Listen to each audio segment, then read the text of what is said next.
enfants, j'espère que vous vous portez bien. Aujourd'hui, je suis là pour vous présenter une nouvelle leçon de mesure. Installez-vous devant vos écrans parce que je vais commencer le calcul mental. Quelles sont les différentes représentations du nombre 57? Je vais vous laisser un peu de temps pour réfléchir. Ici, le nombre 57 peut être représenté de différentes manières, soit en chiffres, ou bien en lettres, ou bien par une expression additive, au choix, ou une expression soustractive, au choix, ou bien par décomposition, en dizaines et en unités, ou bien la suite des trois nombres qui inclut le nombre précédent, le nombre lui-même et le nombre suivant.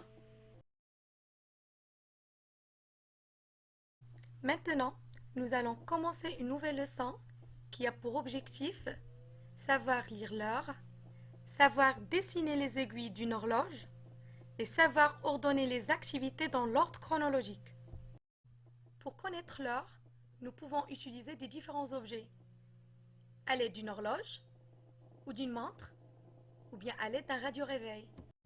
Une horloge comporte les nombres de 1 à 12 et elle se compose d'un cadran et deux aiguilles. Une petite aiguille nous indique les heures et une grande aiguille nous indique les minutes. Dans cet exemple, je vais vous montrer deux horloges. Une pour le matin et la deuxième pour l'après-midi. Commençons par le matin. Si la petite aiguille pointe sur le 4, je dis il est 4 heures du matin. Si la grande aiguille pointe sur le 12, je dis il est 4 heures pile ou bien il est 4 heures 0 minutes.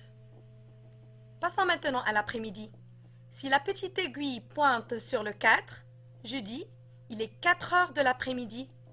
Si la grande aiguille pointe sur le 12, je dis il est 16 heures pile ou bien il est 16 heures 0 minutes. Passons maintenant au deuxième exemple. Je vais toujours vous présenter deux horloges. Une nous indique le matin et la deuxième pour le soir. Commençons par le matin. Lorsque la petite aiguille pointe sur le 7, je dis il est 7 heures du matin.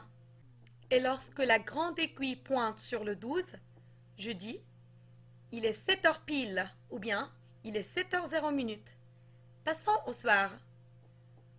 Lorsque la petite aiguille pointe sur le 7, il est 7 heures du soir.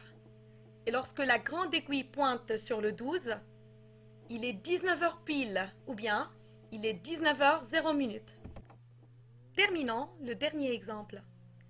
Toujours deux horloges, une pour la journée et la deuxième pour la nuit.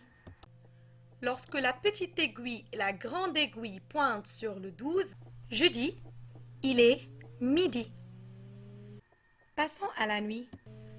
Lorsque la petite aiguille et la grande aiguille pointent sur le 12, je dis il est minuit.